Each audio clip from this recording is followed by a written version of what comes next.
The psychology of marital affairs. How to be wary of the triangle structure of affairs. An affair does not happen out of necessity. There are always countless small choices that lead to irreversible facts. From the perspective of affair psychology, we must always be wary of the triangular structure of an affair. When consulting with couples whose extramarital affairs have been exposed, there are always two issues worthy of discussion. One is, do you both want to go back? Second, what do you each want to reply to? For the injured party, an affair involves so many things: betrayal of trust, sexual jealousy, personal rejection, shock and trauma, a threatened grasp of reality, and the nagging question of what next. Although the disloyal party is not disqualified, they are still panicked. They apologize desperately, express remorse, and plead for another chance. They try to tend to their partner's wounds and put their partner's mood first, but they often feel like they've been hit by a truck.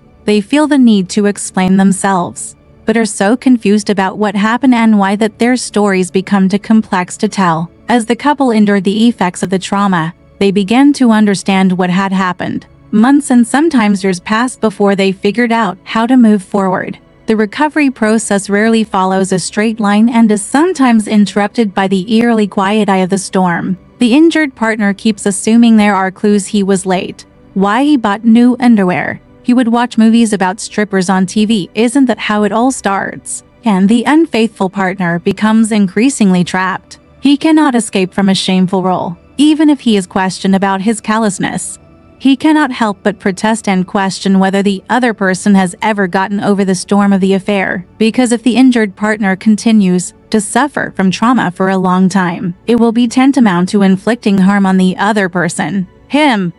That's not fair. The source of this feeling can be traced back to Dix's statement. Dix describes marriage as a mutual agreement that the other person is a person worth loving. The feeling of no longer being a person worth loving is particularly painful. The injured partner has good reason to feel that they are worthy of love and their feelings have been severely damaged. But in order to recover from an affair, both parties need to regain their status as worthy of love. At this time, the unfaithful party will naturally face a test.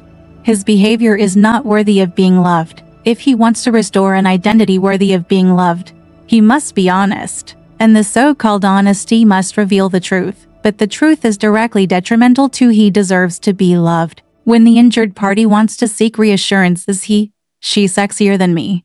Did you fill in your own sexual actions? If the unfaithful party manages to answer, it will most likely lead to a tortuous conversation. Although one party anxious to reassure the other half also deeply wants reassurance, but more annoying details are either revealed or hidden, making it difficult for both parties to feel comforted in any case. Both husband and wife are eager to turn back time and return to normal. At this moment, their shared lives and stories are falling apart, and different things must be constructed to fill the space. How they survive the loss, including the loss of trust, the loss of their marriage story, the loss of intimacy, will determine whether they can find a relationship that suits them both. Man's way forward. If the affair is exposed accidentally, the accompanying sense of loss will be even stronger, because it means that a person's core intimate relationship has been surrounded by confusion, despair, and alienation. Extramarital affairs often occur after a person experiences loss: losing family, losing hope, being disappointed at work, or having a child become ill. It is no coincidence, because when one is about to fall into despair, one's heart will always settle on some tempting opportunity. Middle. Of course, these losses include the feeling of being restricted. What people have to face is not only limited time and opportunities, but also the limitations of their own psychological structure. Like Aaron, anyone may one day suddenly find that they need to survive. Adaptation methods no longer work. Encountering limitations and losses, as well as the accompanying pain, will produce a force that pulls people toward disorder and even disintegration. This kind of pressure is so great that people will look for solutions everywhere, and then find that when they are in a new environment or get along with a new friend, their hearts are in turmoil, as if they come to life again. The test lies in whether you can find ways to deal with and judge when facing these pressures, and whether you can follow your personal value standards even if they conflict with desires. This is exactly the way to define integrity. The so-called ability to integrate means to be able to resist disordered impulses when encountering confusion and pain. As the name suggests, an affair can coexist with a person's regular life. The reason why people lie is because they want to have two incompatible things at the same time. They nurture fantasies in the corners of their hearts, delusional thinking that maybe many selves can coexist and incongruous storylines can go hand in hand. It is not until they are discovered or forced to make a choice that they clearly realize how illogical it is to try to tread two boats. However, having such awareness does not erase the longing for what might be possible or the sadness of not being able to after all. An affair has many meanings, but for the unfaithful partner, it also includes the possibility of giving it a try and moving away from the monotony of life. The idea of recovering from an affair is brilliantly illustrated in the work of therapist Shirley Glass, who found that while gender equality in the American workplace has increased, so has the opportunity for sexual temptation. Not only are ordinary people exposed to more potential sexual partners, but there are also many more sexually suggestive situations in the workplace. Glass believed that the difference between people who actually have affairs and others is not their feelings, but the choices they make. She offered the now famous analysis of how people place their walls and windows in different places. We can put windows meaning openness, transparency, information flow between ourselves and our spouse, and walls meaning opacity, privacy, restrictions between ourselves and others. Or, we can put a window between ourselves and our potential affair partner, complain about each other's spouses over lunch, confide our complicated feelings, interact in ways that seem to deny it but actually cross the line, and in turn put a wall between ourselves and our spouse. Keep your interactions with others private. The model proposed by Glass directly points to the issue of choice. Although in the wrestling field of infidelity, everyone often feels that they have not decided anything. It just happened, or by the time I realized it, I was already into deeper common expressions. When faced with a possible affair, we often dilute a series of small choices to pretend there is no decision-making involved. These small choices don't appear as choices, but more like subtle shifts in opinions, which are easy to ignore because turning them into reasons sounds mostly healthy and reasonable. Tell me, why can't I have someone of the opposite sex? Friends? Or what's going on now? After getting married, I can't even enjoy my charm in the eyes of others. The differences between self-deception and discernment are subtle, and our continued difficulty in admitting them is the basis of Glass's approach. Patterns of recovery from an affair vary depending on how much unwavering honesty is needed to repair the relationship. For the injured party, probing for sexy details risks getting hurt a second time, while for the unfaithful party, handing over even the last bit of privacy may feel embarrassing or even violated. But according to Glass, rebuilding the walls and windows in the right places requires partners to talk about their relationship. If you want to build a foundation of honesty and trust, you must pry open every rotten floorboard and empty every rotten cupboard. Although Glass did not say so, the psychological logic of her method is to use a dazzling light to illuminate the desire that everyone has, the hope that secretly retains the option to let two incompatible selves live together.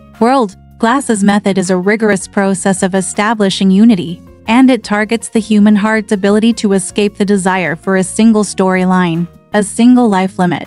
Unless we empty our pockets of all pretensions, we will not be able to establish our unity, and our partners will constantly be offended and forced to carry out the problem. A sincere apology alone is not enough. When the injured party is willing to believe that the other party sincerely wants to establish integrity, it is only the beginning of trust. Glass emphasizes that acknowledging that your behavior must be consistent with your values is a necessary key to recovering from an affair. But is this easier said than done? Who doesn't want to live 100 lives? Who hasn't longed to reflect a beautiful image in the eyes of new acquaintances? Who has never imagined what it would be like to be with another person now? Feelings of limitation can fuel these desires, but so can curiosity, imagination, and hope.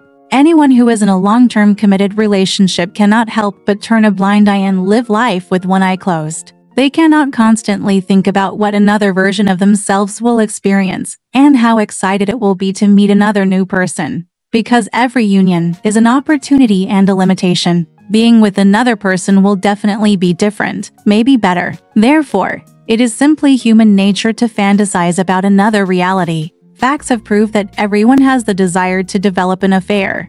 And Glass also pointed out that compared with those who do not have an affair, those who have an affair are not necessarily unhappy in their marriages. Deciding whether or not to have an affair involves how we live with our desires, the expectations and fears we attach to them, the meaning we attach to them, the frustrations we feel when resisting them, and the attitude we take in facing those frustrations. In vulnerable and helpless moments, will we remember reality?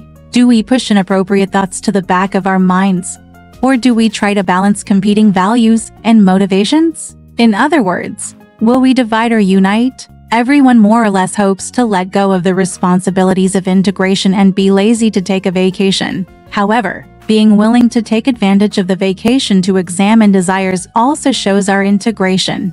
The primary characteristic of integration is that it is a special relationship a person has with himself. However, the reality that life only happens once, and the integrity needed to face reality and live in reality, are no match for the fact that the consequences of choices will always linger in our hearts. Finding oneself in a true love affair outside of marriage can be akin to finding oneself in a different world, one in which fundamentally irreconcilable integrities coexist, one centered on fidelity, the other, the kind, revolves around emotional intimacy. Therefore, we must always be wary of the triangle structure of an affair, because this delicate structure is specially designed to assign emotional roles to us according to a written and ignorant script. The perpetrator and the savior and the monster, the saint, women and prostitutes. Alright, this part of the story ends here. Want to know what happened next? Let's listen to the breakdown next time.